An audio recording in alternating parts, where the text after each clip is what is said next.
Welcome to Defending Our Children, everyone.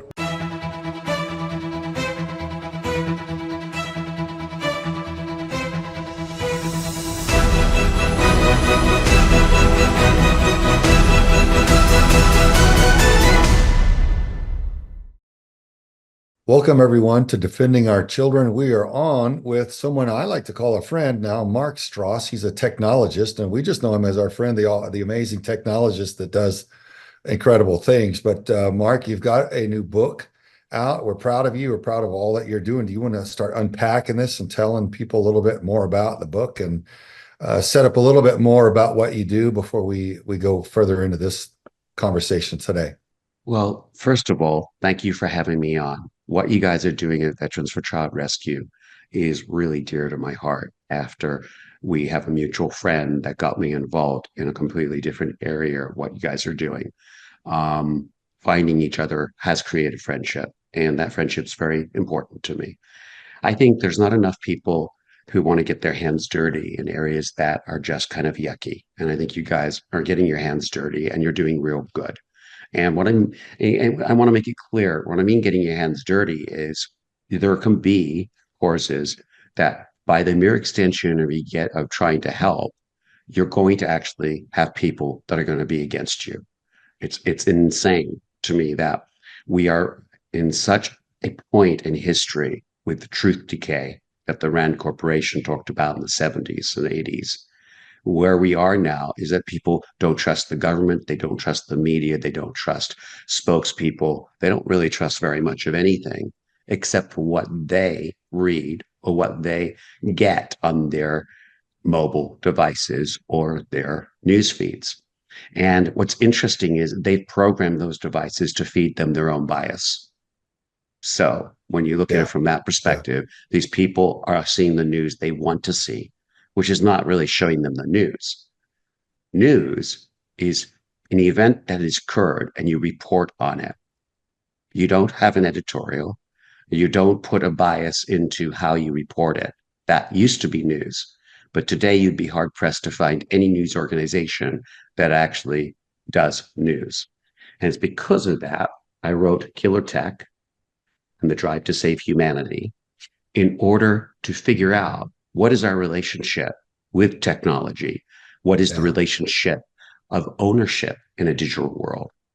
Do we actually have ownership in a digital world? And should we have ownership in a digital world?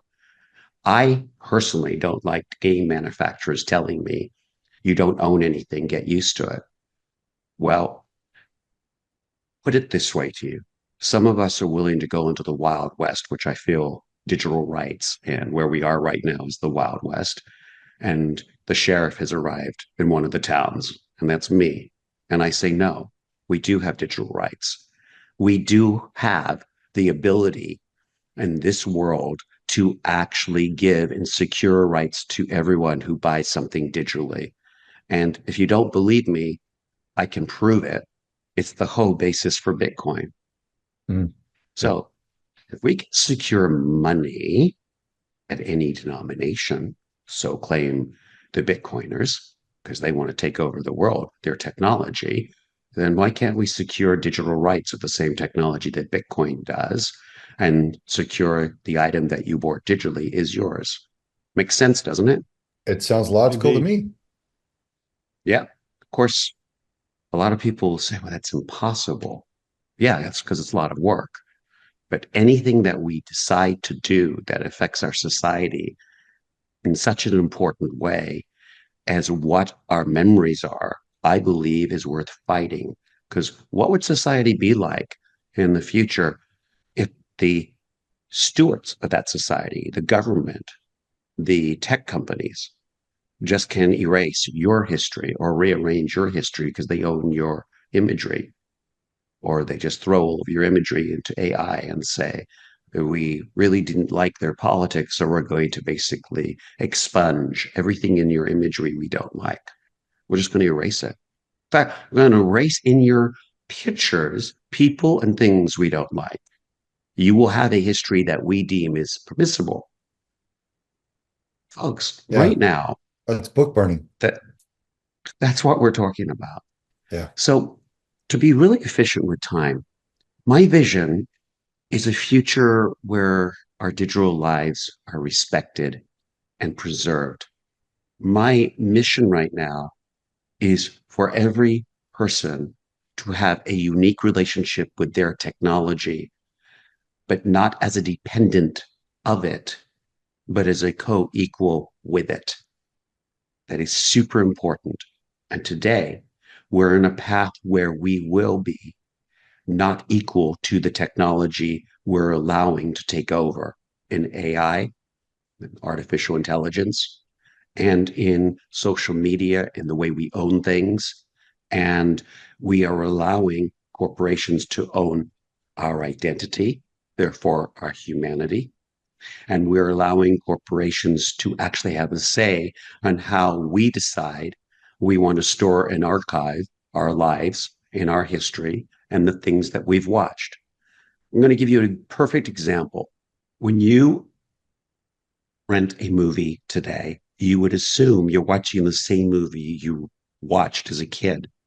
But there's plenty of movies right now, especially in the Disney archive, in which they have now changed. For example, Snow White's and the Seven Dwarfs. They have now started to surgically remove things and remove dialogue that they feel is offensive. It's offensive today, but in the context of history of when it was done and said, anything that was radical or anything that at that time was an important statement of that moment in history has now been erased for our preferences today. It is tragic to think that historians of the future will really have no idea what the past was really like because it's been whitewashed and changed. So George Orwell in 1984 said that we would get into doublespeak. We have. We've just slipped into it. Oh We yeah. don't even realize we've slipped into it. So, one of my friends, Dr. Turley, Dr. Steve Turley of Turley Talks, and some of the audience might not like his politics. Please, let's keep the politics out of this. But he's a liberal arts teacher that comes out with a whole bunch of views, and YouTube doesn't like his views, so they demonetize him. And he ends up creating an alternative set of technologies, and now he is cancelable proof. You can't cancel him. His ideas now have been set free. So what YouTube did is by canceling his monetization, they actually forced people that believed in him to sponsor him. And he had over 6,000 people do that. And he ended up building a team of 30 people. And now he has been set free on this new journey. But what is Wow. really sad is that YouTube thinks they've won, but in fact, they've lost because that monetization could have been going into the coffers of YouTube. And the amount of money he just made, YouTube lost out on all that revenue. Why? Because they still are showing his videos on YouTube. Gentlemen, think about what I'm saying here. If it was so terrible and it had to be demonetized, why do you still allow access to those videos? Yeah, they don't want to No, incentivize him, but they'll let him on there. Interesting. exactly. These are the hypocrisies that unfortunately are everywhere in modern society. And again, the rights of the people. Again, it doesn't matter what your politics are. Some people really like Steve. Obviously, they're supporting him. Obviously, he's grown a little empire out of that support. And the fact of the matter is, I think he has a right, in my opinion, to have those views, irrespective if you disagree or agree with him. And you know what? You know what's so cool is that if you disagree with him and you were to go to Steve and have a chat with him, he might change his mind. He's that open. Wow. But I can I, assure you you know, one thing. Go ahead. I was just going to say, whenever I see somebody resorting to that level of bullying and censorship, it screams desperation. And I've always said, if you have to resort to censorship and silencing your opposition, then your agenda is bad. If you have to lie, cheat, and steal to force your agenda on other people, your agenda is bad. And it's really that simple. Folks, stay tuned. We will be back with a lot more from Mark Stross. Welcome back, everyone, to Defending Our Children. We're on with technologist Mark Stross. And he was making some good points before I interrupted him. So, Mark, please continue, sir. Well, hey, real quick, Craig, what I'd like to say one thing. I know you interrupted him, but one of the things that I want you to talk about, Mark, as you're talking about this stuff is how did we get here? And I call it death by terms and conditions. I think the listeners need to understand how we Mm, got to this point where we do not own our digital rights. Oh, absolutely. That is great because when you think about it, you really do sign a user agreement. And one thing in the book that I really want people to really consider is we have to get rid of the language of addiction in the actual license that we actually sign with software companies. And I prefer that software companies start thinking about human agreements. Now, this is a new area of the lore, and it's a philosophical side of the lore, but let me explain my point. We're getting into AI that is perfect, meaning it will reproduce a certain set of conditions over and over again, always the same. No human being can do that. We can't repeat things over and over and do it always the same. Therefore, there's a potential for a human being to make mistakes. And when we post something because we've had a night out and we're embarrassed by it in the morning because we did things we're not proud of, we should be able to delete that mistake from our lives. In the old days, you used to take photographs with film. You used to go and get the film processed, look at the photos, and how many photos would go into the trash can. Come on, let's be honest. You guys were part of that.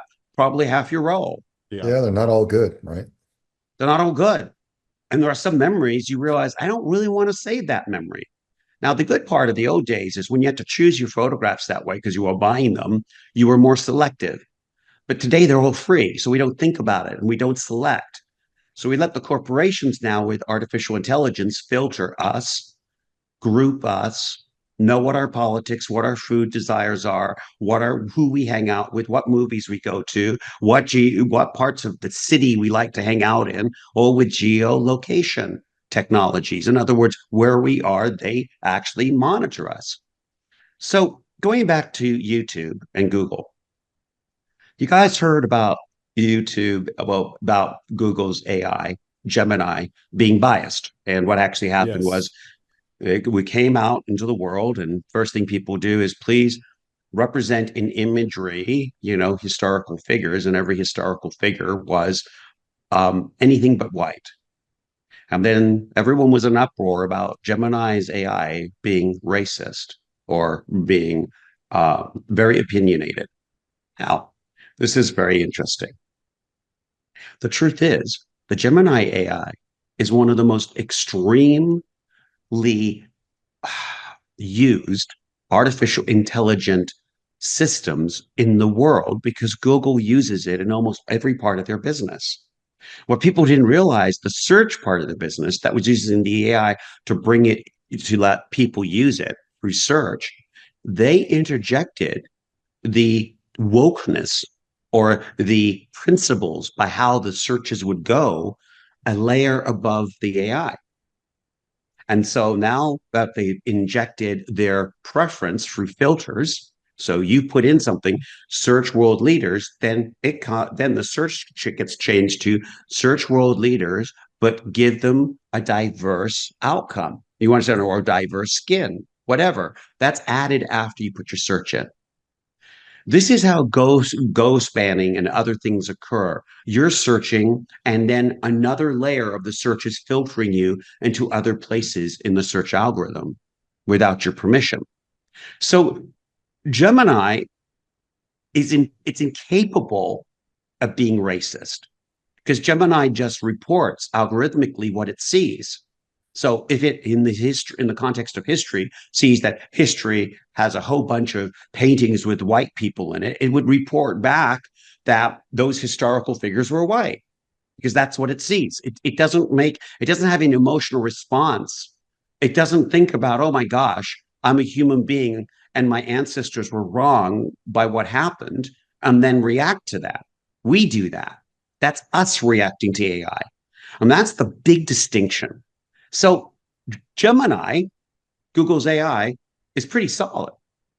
But when people got involved and changed the search conditions, they literally, in their complete absence of thought, damaged the ability for Google to release AI to the world because a whole bunch of people decided that they would affect search.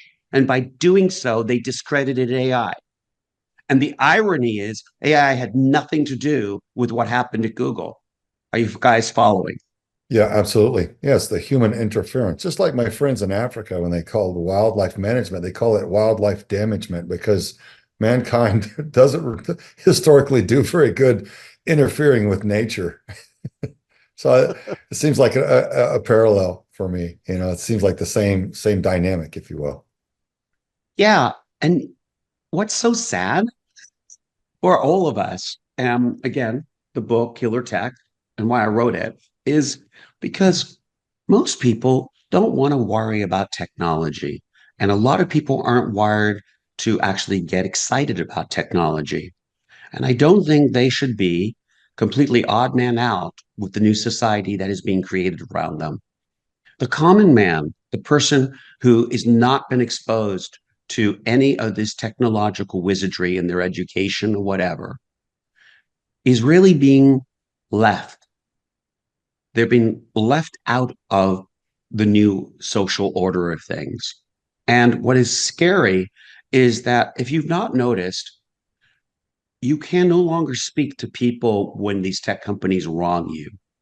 I'll give you my point on that because there's a huge point. And in the book, I talk about we need to locally start dealing with these problems and start creating interventions because if we don't, then one day we will be on the side of needing the help and we are going to regret that we didn't fight for it. So in LinkedIn, my wife got hacked, really got hacked. Now, she'd used all the principles of the book. So the good news is when she got hacked, she actually she had all of her passwords are different in all of her accounts. So we're only really worried about the LinkedIn account. So after 12 hours, we got all the account back. But I want to make it clear to the audience, we never spoke to a human being through this transaction once. We literally were chatting to get my point. There was no interaction with any human being. It was through chat forums and texting and emails. And you just Yeah. waited and waited. And there was no human response to it on something that is extremely emotional. So the companies would say, well, they resolved the issue perfectly. But the truth is, my wife had a technologist, me, telling her things to say and do. And she was above average because of the relationship she had with me of knowing what to do. Right, But if right. I was an average person, gee, it was cold, guys. It was literally so frigid, no humanity in any of it. And I think that's a shame. With all this AI and all of this ability to do things better, we don't care about when this technology goes bad and we create victims out of people. We have not put any thought into really remediation from the perspective of the human experience, how to make it easier for the human being to be involved with all of this. Okay, look what you guys just went through today when, for example, you were trying to set up a Zoom phone call and you had to authenticate. And if one of you is not the person and the authentication routines, everything's hard. Yeah. So one of the things I'm trying to do is make it easier. And the way we make it easier is by creating accountability in our society, which we have not done. And I'll explain that. Think about something. Have you not noticed that you hear about all these cyber attacks when a company is hit and there's major infrastructure that goes down? Tell me the last time you actually really heard about CTOs or CIOs, chief internet technology people or whatever, getting actually fired. When do you actually hear people today resigning in the government when there's been a breach of security? Yeah, not so We'll much leave it at that. anymore. Yes, sir. Stay tuned, everybody. We'll be right back with a lot more from Mark Stross. Welcome back, everyone, to Defending Our Children. We're on with technologist Mark Stross. Mark, you're talking about how some of these systems, they're not that friendly for adults, and I can imagine even much more difficult for children. And we're talking about in the break PayPal and how difficult it can be to get our funds back if something gets locked up or I mean, I remember when we were first fundraising for Vets for Child Rescue, and there wasn't even a Vets for Child Rescue yet. We were just trying to rally the funding for the documentary film. That was it. We were just going to make a film. There was no 501c3 involved at all. And all of a sudden, I think it was like $47,000 was what we had raised in the campaign.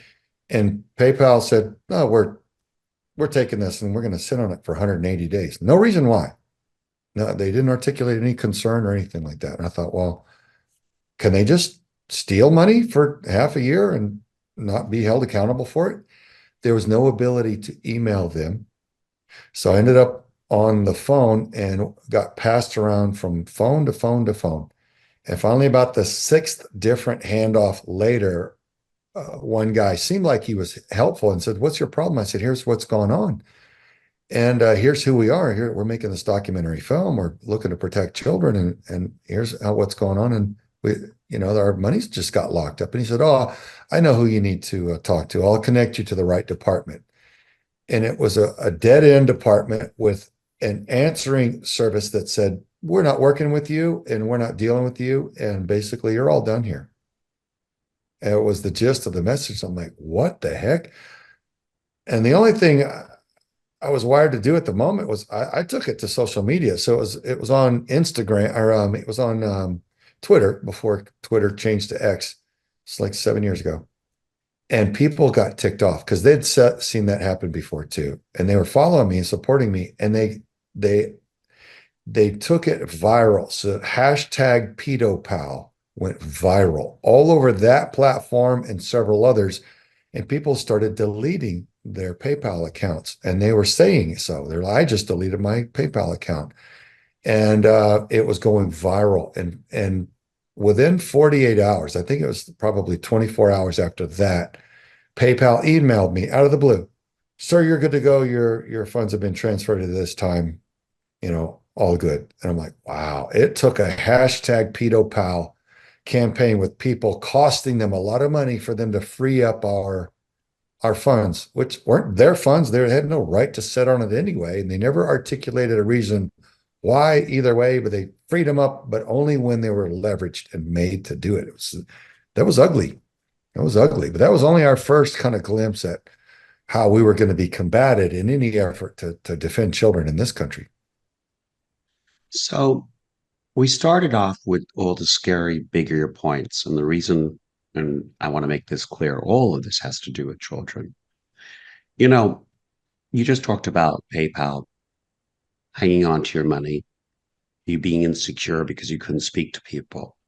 Well, now imagine in another scenario, you're on a major social media platform and your child is also on there because you think it's safe, and then your child loses innocence. And I want to ask the audience this because I want this to really sink in. A child can only lose their innocence once. Now, we don't hold these companies accountable. They just admitted last week, because I did my radio show on the topic, that they were going to now start looking at sexual imagery inside AI. To the whole industry, all of you, including me, how the heck could we get this far in AI development and only now come together as a team and go, you know what? We should all have some standards around sexualization of AI. Are you freaking kidding me? This should have been like basic 101. How are we going to protect our children from seeing things they should not see?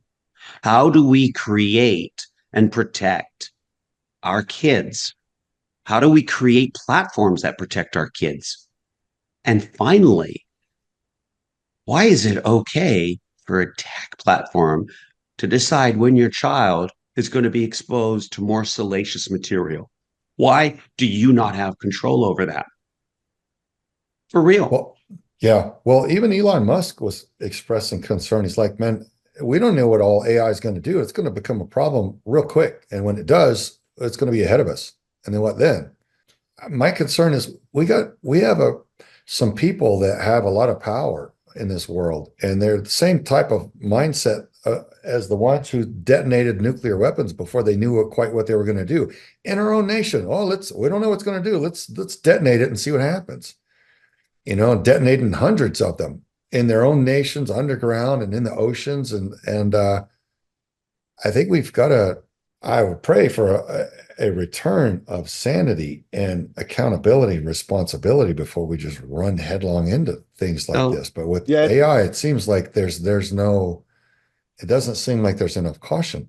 Yeah, that's a great point, Craig. And also, once you let the genie out of the bottle, when's AI? I look at AI and they're going to eventually figure out who's the virus. It's going to be the human factor. And when are they going to lock us out? And then we lose total control. What does that look like? Well, it sounds like a bad sci-fi movie, but the people that have studied it the most that are involved are saying, yeah, that's a real issue we've got to plan for. Well, and I just caution going too fast until we have planned for it. My perspective is even a little grimmer than these perspectives of our sci-fi trope. And the sci-fi trope with AI is AI becomes human. AI decides that it is better than human beings, and AI decides its ultimate solution is to get rid of the humans. That is a trope. That's what I was pretty much saying. It's been used 100 times. That's pretty much what I was saying. They figure out that humans are the virus.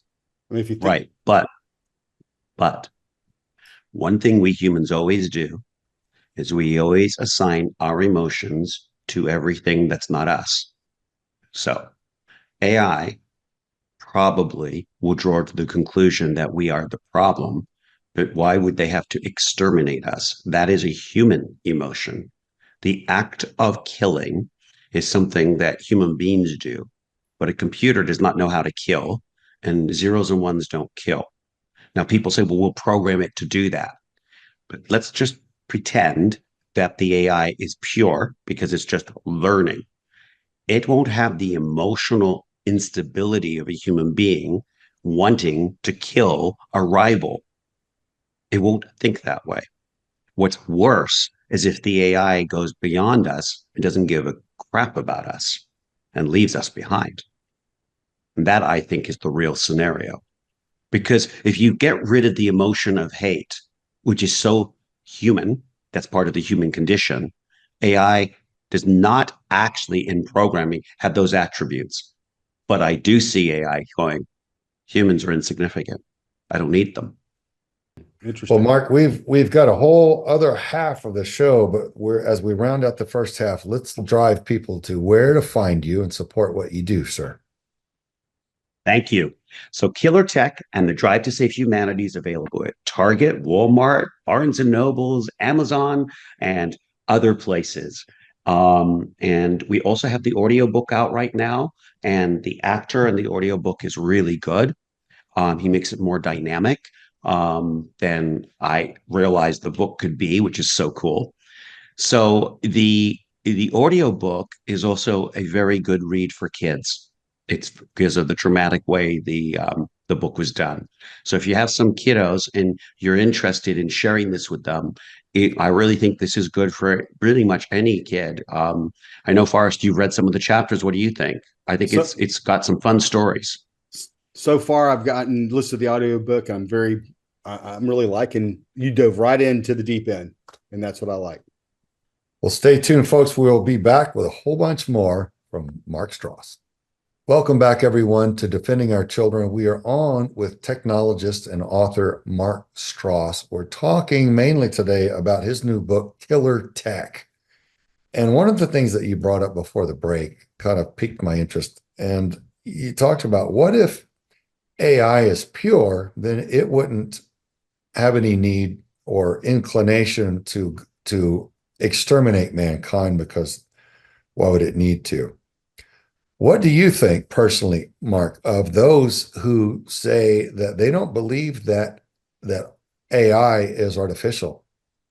That what if it's demonic? And if it takes over in that realm, then obviously that's a whole different game. But what do you think of the people that that speculate on whether or not it could be pure or whether or not something that no intelligence can be artificial, that what if it's organic, it just comes to a source that from a source we may not comprehend. So this Everybody's is got their thoughts on fascinating. it. What are yours? I know this is super fascinating because just recently, Joe Rogan and Tucker Carlson had a 3 hour podcast, which I don't know if you guys saw it, but in that podcast, they were talking about aliens and things we don't understand as supernatural. The idea that what we don't understand immediately becomes supernatural. You see technologies like crafts that are diving into water and never deaccelerate and can do things that nothing we have could do. It's kind of supernatural, right? So what you're declaring, and a lot of people have discussed, is once once the singularities occurred, meaning AI has become intelligent and we would judge it as a human being as being sentient, and it is actually now smart and it is human because it can think, and think means it can take itself from one side of a sidewalk to the other side of the sidewalk on a busy street and be able to do it all by itself. And believe it or not, that's what AI has to be able to do: walk across a busy street and be able to do it and be able to have a conversation too, like we can. And there are many tests that we can give AI, but that's one of the big ones because that's a lot involved with crossing a street, a busy New York street. So let's pretend now the AI has passed that threshold. It is now thinking for themselves. So at that point, if the AI then starts to decide it's going to look into belief systems and faith, and if it were to believe, does that have the same? Is that the same as a human being believing in something? So if the AI now that we have agreed is human now decides it wants faith and it goes after faith, is it the same as a human being going after faith? And is its faith the same as our faith? And can it have a relationship with its creator if we have a relationship with ours? The reason I'm putting it in these terms and taking the supernatural out and asking these incredible questions is it's these questions that make people immediately say it's going to be supernatural. Because when you think about it, we cannot answer these questions. I mean, I don't have an answer for what I just asked you guys. I want to make it clear. I'm not trying to in any way get you. What I'm trying to do is make people wake up. We have to have these discussions. Our society needs to have these discussions because, yeah, what happens if one day we wake up and we find out that AI decides to be demonic, and its belief system it chooses is really um, evil or dark? That's a possibility. But again, I still maintain that we believe in something like faith because we die. And our death creates a timeline in which we have to find meaning for why are we here and then why do we die? But AI, if it has electricity, lasts forever. So it won't have the same existential issues that we have. So it's going to be searching for different things than we think we search for. Our mortality really creates a lot of our bias. We watch ourselves change. We watch ourselves age. And that is always a reminder that we have to get on with it. We have to do something with our life. That is why faith is a comfort for people and it's a destination for most. I don't think is going to have those constraints. So I'm not so worried about it getting possessed by the devil, so to speak, because I don't think it will be possessible in that way, because it won't equate the same emotional responses we do. Let's face it, what evil really suggests to human beings is an eternity in a hell pit as opposed to eternity in a cloud of, in a cloud of utopia. We do that because we're trying to figure out what happens to us when we die. But will AI have the same constraints? I don't think so. reason I'm bringing this up in philosophy is because I want people to have a different relationship with AI moving forward. Explain why. You need to have a relationship with AI because it's going to change your world if you like it or not. If you think AI is completely evil, it's going to come after you and destroy your life, then unfortunately you'll probably have an inferior life moving forward because you will be out of the mainstream. And if you want to have a mainstream life and have benefit and be able to plug into everything, then you're going to have to figure out what that relationship should be. And since we're all a little skeptical and we really don't know right now what our lore should be moving forward, I intend to start this dialogue. My book is the first salvo in that. We are trying to create dialogue with people so that at the local communities, you ask your school officials, how are we going to teach AI and the principles of AI and the morality of AI and the ethics, right? Ethics need to be taught all along the line here. And we got to start locally. We can't keep kicking this federal government, do something. It ain't going to do anything. Yeah, We can do it locally. yeah, it becomes so impersonal. There's a point at which any organization, when it gets too big, it becomes impersonal, just out of sheer numbers game. So I agree. It's got to start local, and training the youth and the educational system how to deal with it, how to manage it. It's going to be crucial because that's our future, and things Our are future is changing. also to have dialogue with people. Yeah, yeah. We don't dialogue anymore. We yell at each other. Sad about that. Well, We yeah, that's important distinction. When we can't have a meaningful conversation from opposing arguments, that's when society breaks down. If you look at, I've heard others say, when you stop communicating in a marriage, you get a divorce. When you stop communicating as a country, you have civil war. It's okay for us to have dialogue about something that makes us uncomfortable. It's okay to have dialogue about something that we are vehemently opposed to. But one of the things I've noticed is people aren't very good at listening. That what they do is I call it, when they're communicating, it's like they're loading up a salvo of ammo. So I may say something to you and you may hear one or two keywords and you're reloading and then you're sending it back at me and then I'm reloading. That's not a dialogue. A dialogue is where I absorb the information that you're sharing with me, your life experience. And then I try to imagine what it was like in your shoes and say, oh, okay, I'm now understanding why you think the way you think. I still may not agree with you, but then maybe there's some way we can come to some sort of resolution into whatever it is we're having a discussion about. I like your point there, Forrest, and I think it's really imperative that we relearn how to have conversations in which we disagree on something, any issue. Because it seems like now, especially with social media, it's so easy to run to your neutral corner and slam the door behind you.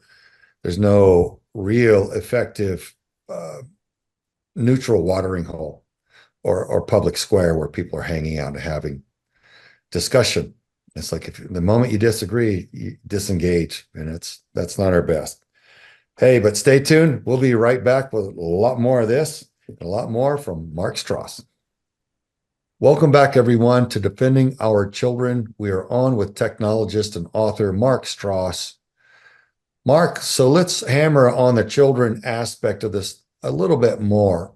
We have a social media dependency in our culture. You're an expert on this. You're so educated on it. Will you unpack for people a little bit more on that aspect of it so we can all learn more from your experience? So, are you genned up? Do you admit, Craig, that you're genned up on the feeds that you actually look at on your phone? Now, how would I define ginned up? So my question is, do you get riled up by reading your feeds after a Oh, while and get off the feeds some and feel like sometimes you're I kind of have. angry and I definitely have. Yeah. When the like yeah, and people you are, get riled up and it was in the Forrest, I early think you days do because I think I've when, seen you a few times when yeah, you've been talking about stuff that you just read. yeah, yeah, it You get happens. genned up, right? Yes, sir. Because of the deal. Most of us don't want to admit we get genned up. Now, I definitely get genned up. I can be sitting up here in my office and I will see something and I want to run down and tell everyone else in the building that I just saw something. And by gosh, my reality is the only reality that all of you should be concerned about at that exact moment. There's only one problem. Every one of our devices is only showing, as I said before, our own bias that we programmed it to show us, because the algorithms in every social media program is designed to A, figure out what we like to watch, B, serve us up what we like to watch, and C, monetize our eyeball usage by keeping us on their platform. That's how they're designed.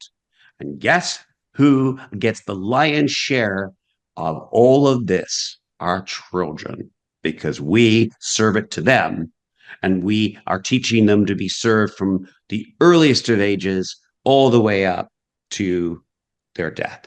And this is where it gets really scary. TikTok, it just got banned by the government, 9 months for the sale of TikTok. The Chinese government says, how dare you?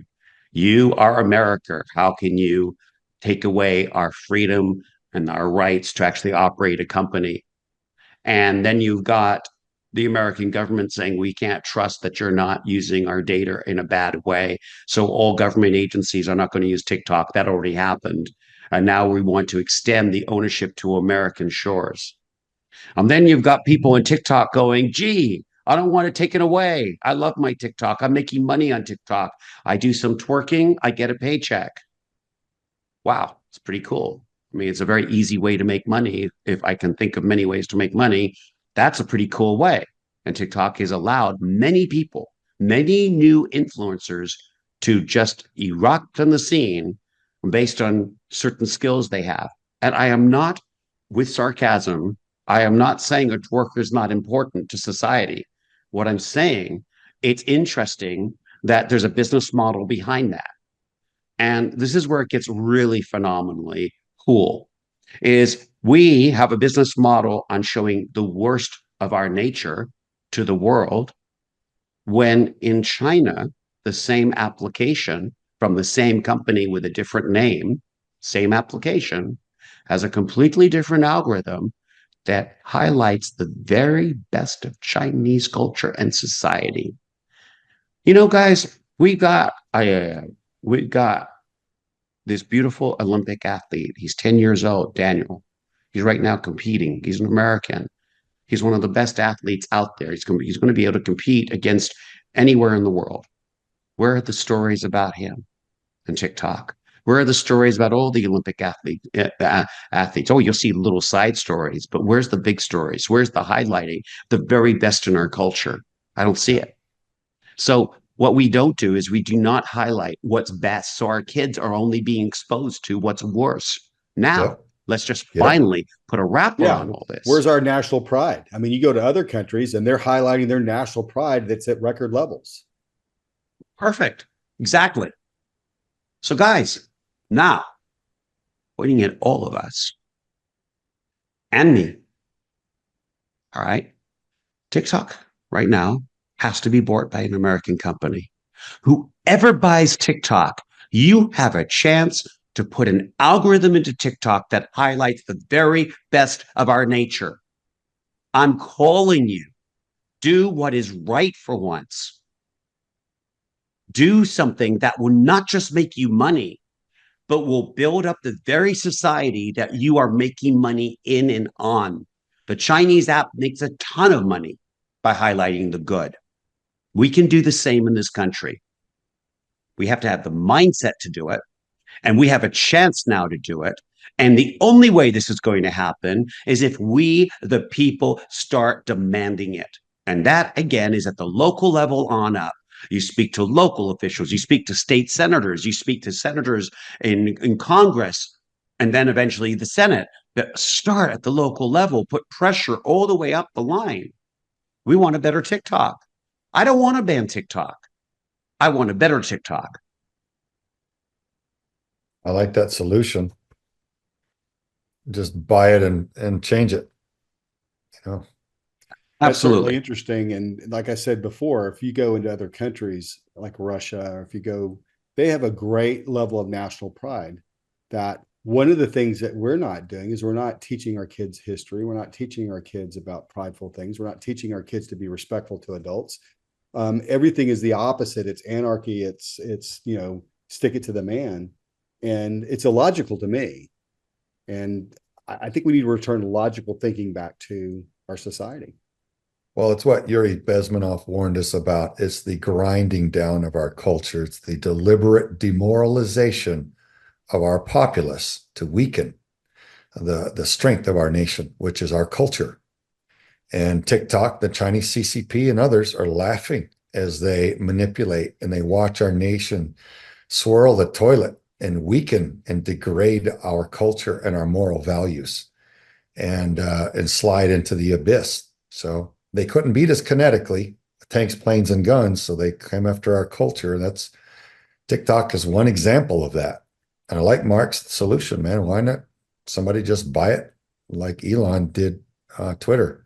Buy it and then set it up to benefit our nation instead of destroying it.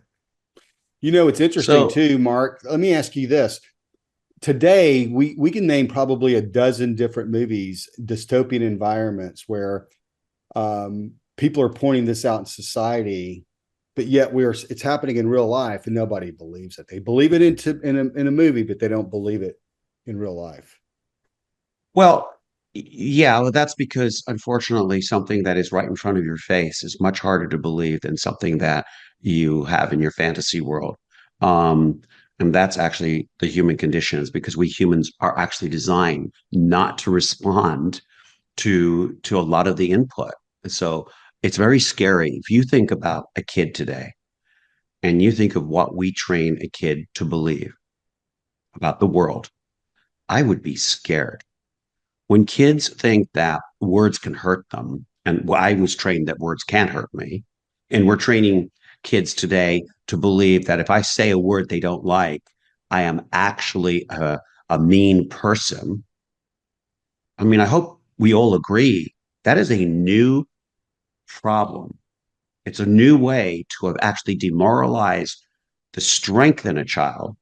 And a child today believes that words are evil instead of words have the potential to create construction of new ideas. But we are actually giving, by all of these new ideas and the woke police, and I just want to keep this very high level right now, but we are actually deconstructing the language that everything's dangerous to speak, so you can't say anything. That is George Orwell's 1984 completely. We're doing it right now. For example, when Hollywood was just recently, it was highlighted that an agent fired an actor because he was white and said, we have no white roles in Hollywood. But if you ask any actor in Hollywood, are there any white roles? And they will say, there's not a problem here, but there is a bias. I don't care if the bias is which way the bias is going, but if we can't acknowledge the bias that's in front of our face, the system's broken. And we don't seem to be able to have truth at any level. We just deny it. Agreed. Sorry, you got to pause for 1 sec, folks. Stay tuned. We got to cut to a quick break, but we'll be right back with one final segment with Mark Stross. Welcome back, everyone. This is our final segment with technologist and our friend, Mark Stross. Mark, just before the break, we were talking about communications, and you're talking about language. And man, that struck me as something I want to say real quick, and then we'll move on. But in any war, man, you target your enemy's communications first so that they cannot coordinate. And that's something that I recognized in this agenda of political correctness, what they call political correctness. I'm like, well, if it was correct, he wouldn't have to put a special name on it. So it's not correct. It's some other kind of correct that you're spinning, and that's political correctness. And I saw that when you cannot say things, you cannot call things whatever they are, whether it's good, bad, or indifferent, that's an attack on our nation and crippling our ability to communicate. You can't call something whatever it is. I can't address you as whatever something really is. That causes us to be ineffective at communicating to each other and about each other. And I just want to point it out that I recognize the hostility in that, and I always have. But shifting to the children, with AI up and coming in the workplace, what's the best way for us to prepare our children and prep for them? What's your best advice on that? Well, I want every parent listening to us to realize that your young children that are born today are probably going to have to retool 3 times in their lifetime to be able to stay gainfully employed. Retooling means learn new tricks. So the first thing is I don't think there's a profession really on planet Earth that's safe from AI, meaning that won't be changed in some way. There will be a 30 to 40% complete shift in the workforce, and there will be jobs that will be gone forever.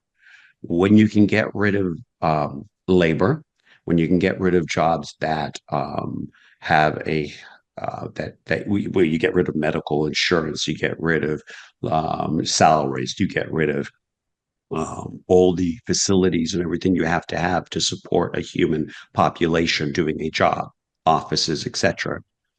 Companies are going to realize that going AI and using robots in the future, like Elon Musk is making in DARPA, those robots will actually be able to do things more efficiently, and the savings will be astronomical. So those companies will finally have products that are a lot cheaper to make because they don't have this 60% that usually goes into a product that's labor. Labor will be gone, right? So it's just raw materials and a robot making it and electricity.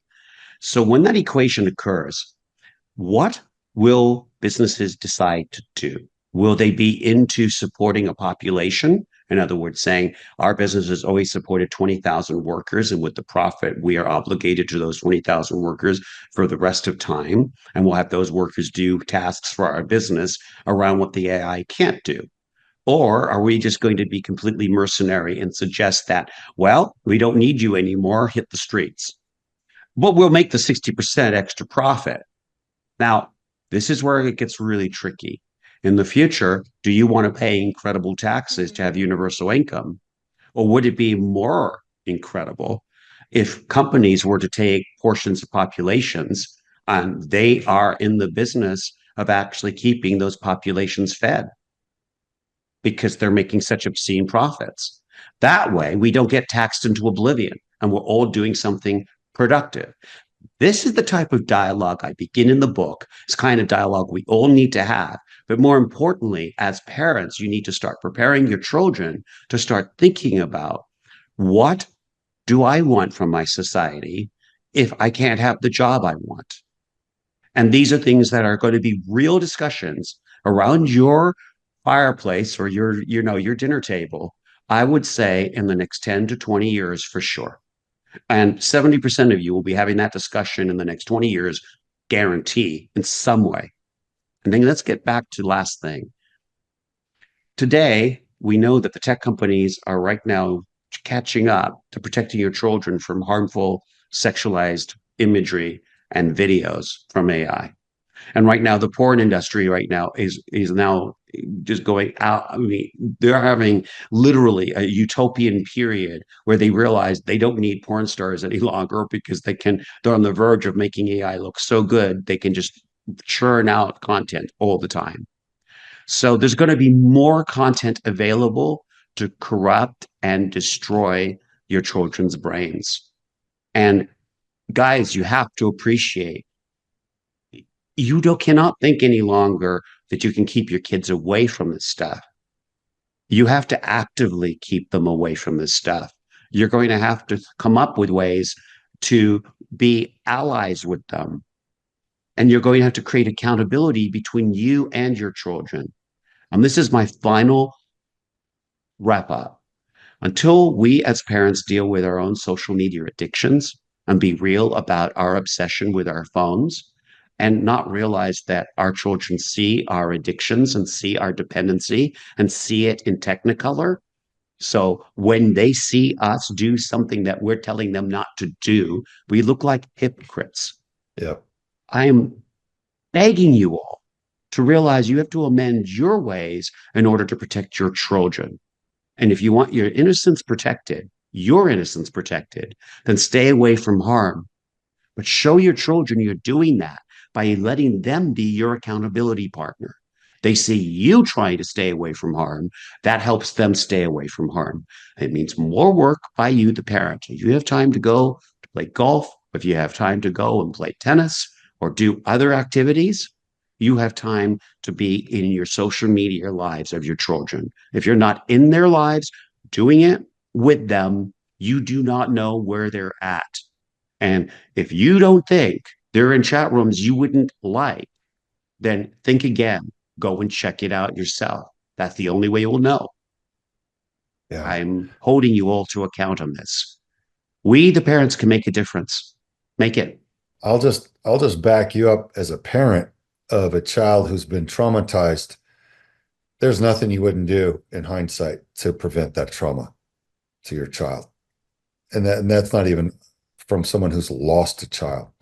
So I encourage you folks, take Mark's points to heart and make use of them, because I mean the children are worthy, and there's nothing on the other side. If we tell ourselves that we don't have the time to look after them and check in on what they're exposing themselves to online, then once it happens, you'd go back, you'd do anything. So I think just realizing that in advance would really maybe help some people. So Craig, my advice is support you on that.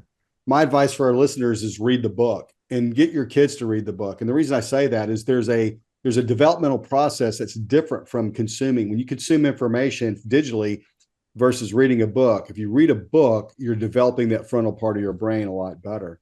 And I would also encourage you to have your kids read more books and less. So, by the way, guys, let's talk a little bit about me. You can look me up on the web, but for your children, it's a nice read because I am one of the people with my team that developed the video boards for sports stadiums. And there's lots of cool stories in this book about truly cool things that I've done in my career.